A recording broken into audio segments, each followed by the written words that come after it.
Olá, Deus abençoe a sua vida, Deus abençoe a minha vida, Deus abençoe as nossas vidas.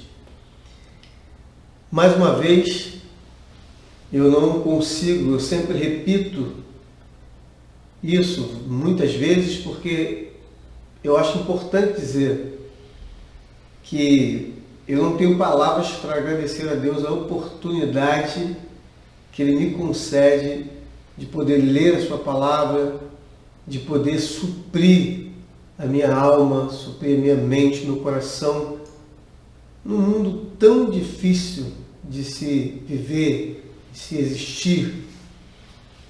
E essa palavra, ela me gera ânimo, alegria, sossego, paz, e poder dialogar com você com essa oportunidade maravilhosa através dessa tecnologia que está disponível aí para todos nós.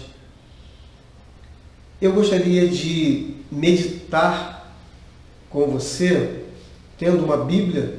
Eu convido você a abrir a sua Bíblia no livro do profeta Jeremias. É um profeta chamado um dos profetas maiores no Novo Testamento. Fica ali depois do profeta Isaías. Aí vem Jeremias, depois de Jeremias vem Ezequiel. Está ali, capítulo 17, apenas 4 versículos, os 5, 6, 7 e 8. É um texto que muito me alegra e eu sempre tive vontade de comunicar, falar sobre esse texto para o maior número de pessoas possível. E agora estou aqui com essa oportunidade. Gostaria que você lesse, acompanhasse essa leitura, que diz assim o profeta Jeremias, capítulo 17, versículos 5, 6, 7 e 8. Assim diz o Senhor: maldito o homem que confia no homem, e faz da carne o seu braço, e aparta o seu coração do Senhor, porque será como a tamanqueira no deserto, e não sentirá quando vem o bem. Antes morará nos lugares secos do deserto, na terra salgada e inabitável. Bendito o varão que confia no Senhor, e cuja esperança é o Senhor, porque ele será como árvore plantada junto às águas, que estende as suas raízes para o ribeiro, e não receia quando vem o calor. Mas a sua folha fica verde, e no ano de sequidão não se afadiga, nem deixa de dar fruto. Existe um contexto, claro, sim, sabemos que existe um contexto em torno aí de todos os textos, ou seja, o contexto do que estava acontecendo, as circunstâncias, o momento que estava, o momento que se relaciona com esse texto. Jeremias aqui estava, como lá no início do capítulo 16, estava fazendo uma predição do cativeiro que viria a acontecer com o reino de Judá. Ele viu a destruição de Jerusalém. E é bem forte o que o Senhor coloca nos lábios de Jeremias para dizer para aquele povo ali.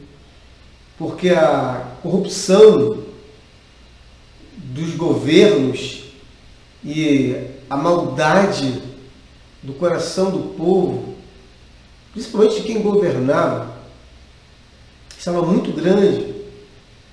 E Jeremias ali se contradizia, dizia o contrário das expectativas daquele povo. O poder não é de um homem para governar. Quando falamos em governos, o poder ele governa as pessoas. Mas pessoas ocupam um lugar de poder e usam esse poder. E é bom que essas pessoas que usem o poder, elas sejam tementes ao Senhor, tenham temor ao Senhor.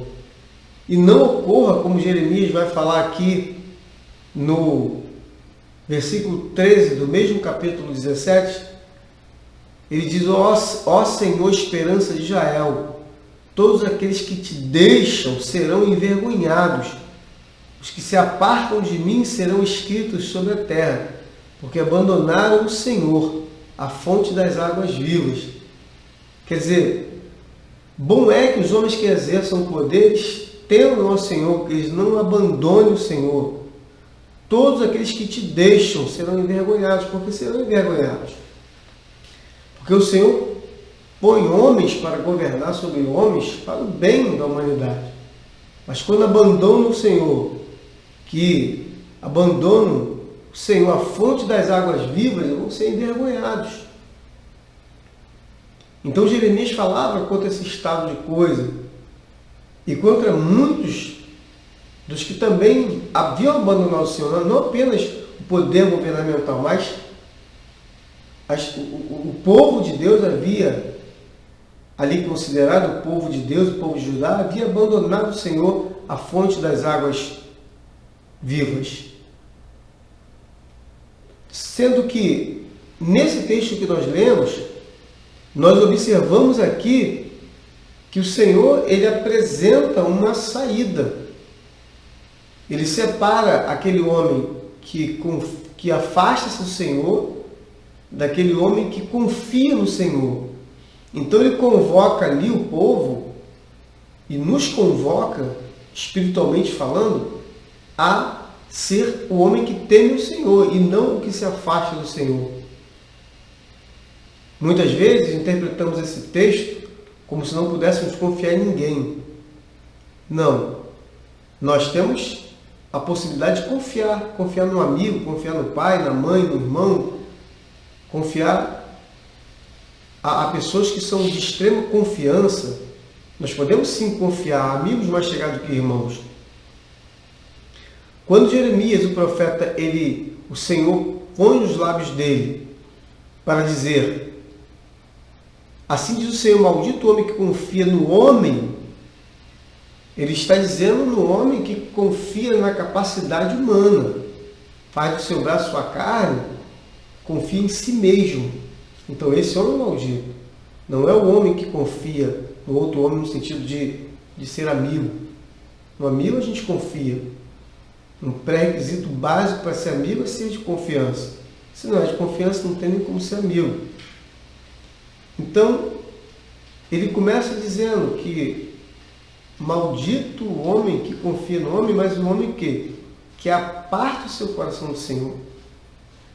Esse mesmo texto eu vou lê-lo na Bíblia de uma outra linguagem, uma outra versão, onde explica de forma mais detalhada o que o profeta diz aqui. Então, capítulo 17 do livro do profeta Jeremias, versículos 5, 6, 7 e 8. Diz assim uma linguagem mais explicada, mais profundamente explicada. O Senhor diz: maldito é o que confia nas suas próprias forças e na capacidade humana, afastando o seu coração do Senhor. Então está bem claro aqui, ó, maldito o homem que confia nas suas próprias forças e na capacidade humana, afastando o coração do Senhor. Quer dizer, a pessoa afasta o coração do Senhor, ele confia na capacidade humana, ele confia em si mesmo, mas ele não confia no Senhor, ele afasta o coração, ele não pede ao Senhor, ele não se submete, ele não se humilha ao Senhor. Ele acha que ele mesmo vai resolver tudo. Então o Senhor diz: maldito o homem que faz isso, que se afasta do Senhor. E aí diz as consequências desse homem. Ele será sempre como uma pequena árvore seca no meio do deserto, a tamanqueira seca, lá no meio do deserto. A sua vida será como o sertão de Judá, seco e salgado. Quer dizer, afasta o coração, bate no peito, diz que pode, que faz e acontece. Então a sua vida será seca e salgada, uma terra onde ninguém é capaz de viver. Quer dizer, a sua vida, nem ele mesmo vai conseguir viver, porque é uma terra onde ninguém é capaz de viver. Ou seja, ele vai seco, salgado, definhando. Por quê? Porque ele afastou o coração do Senhor, porque ele não considera o Senhor na sua vida. A verdadeira felicidade passa sempre muito longe dele, quer dizer, ele não vai ver quando ver, ele nem irá ver quando chegar o bem. A felicidade vai passar longe desse homem. Mas existe um homem oposto a esse, e aí o Senhor nos dá uma saída para aquela situação de maldade do coração humano, e que é uma saída que até hoje a palavra de Deus ela é fiel, ela é verdadeira, e ela é agora, ela é presente, ela não mudou. Mas o homem que confia no Senhor, que colocou no Senhor toda a sua esperança, esse sim é muito feliz. Veja a diferença. O homem que confia no Senhor, que colocou no Senhor toda a sua esperança, esse sim é feliz. Então, há uma diferença entre aquele que confia no Senhor e aquele que confia em si mesmo. Como será a vida do homem que confia no Senhor, que deposita toda a sua esperança no Senhor? Está aqui a descrição: a sua vida é cheia de bênçãos. Tem luta? Tem.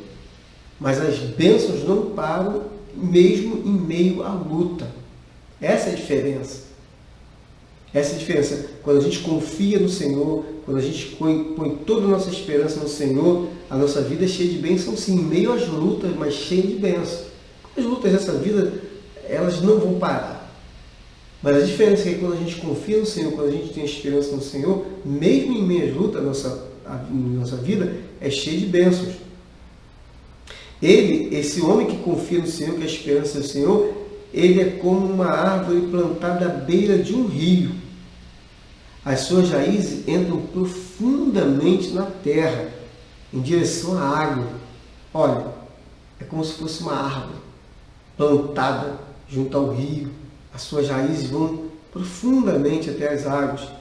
Por isso, ele não se incomoda com o calor. O calor aqui, a gente pode imaginar que é tudo que nos fadiga, tudo que nos aflige.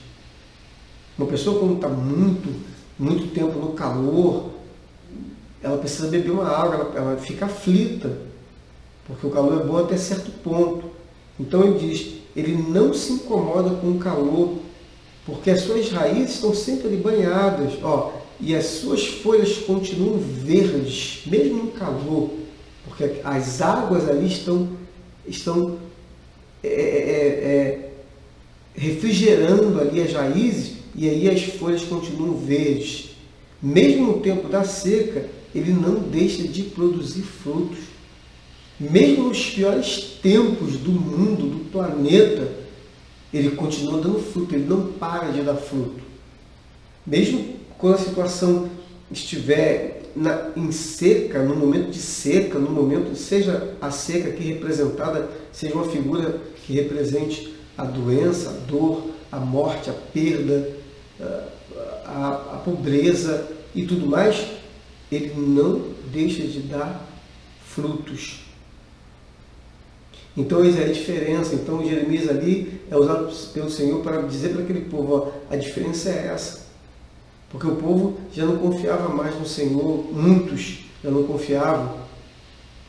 Então, essa palavra, espiritualmente, ela nos ensina muito que nós precisamos confiar no Senhor e depositar nossa esperança no Senhor. E aí, essa palavra me levou lá para o livro de João, o Evangelho de João. Eu gostaria que você abrisse a sua Bíblia no capítulo 4 do Evangelho de João. Naquela passagem, Jesus, aquele diálogo de Jesus com a mulher samaritana na fonte de Jacó, diz assim a passagem, capítulo 4 do Evangelho de João, versículos, vou começar a ler do 4 em diante. E era necessário passar por Samaria. Foi, pois, a uma cidade de Samaria chamada Sicar, junto da herdade que Jacó tinha dado a seu filho José. E estava ali a fonte de Jacó. Jesus, pois, cansado do caminho, assentou-se assim junto à fonte. Era isso quase a hora sexta. Veio uma mulher de Samaria tirar água. Disse-lhe Jesus, dá-me de beber. porque os seus discípulos tinham ido à cidade comprar comida. Disse-lhe, pois, a mulher samaritana, como sendo tu judeu, e pedes de beber a mim, que sou mulher samaritana? Porque os judeus não se comunicavam com os samaritanos. Jesus respondeu e disse-lhe, se tu conheceras o dom de Deus, e quem é o que te diz, dá-me de beber, tu lhe pedirias, e ele te daria água viva. Disse-lhe a mulher, Senhor, tu não tens com que atirar, e o poço é fundo. Onde, pois, tens a água viva? És tu maior do que Jacó, o nosso pai, que nos deu o poço, bebendo ele próprio dele, e os seus filhos e o seu gado? Jesus respondeu e disse-lhe, qualquer que beber desta água tornará a ter sede, mas aquele que beber da água que eu lhe der, nunca terá sede, porque a água que eu lhe der se fará nele uma fonte de água a jorrar para a vida eterna. Disse-lhe a mulher, Senhor, dá-me dessa água, para que não mais tenha sede e não venha aqui tirar. E essa palavra que o profeta, usado ali pelo Senhor nosso Deus, o Senhor põe nos lábios dele para falar para aquele povo e para servir para nós hoje, para nós entendermos que não devemos abandonar o Senhor fonte, o Senhor verdadeiro fonte das águas vivas, me levou essa palavra de que Jesus falou de uma água que mata a sede, não do corpo, mas da alma. Uma água que jorra uma fonte para a vida eterna. Então, bem-aventurado o homem cuja confiança é depositada no Senhor, cuja esperança é o Senhor nosso Deus. Ele será uma árvore plantada. E no dizer de Jesus, as águas que banharão as raízes serão águas que vão jorrar para a vida eterna. Eu sou José Silva e essa é a palavra da fé que pregamos. Deus abençoe.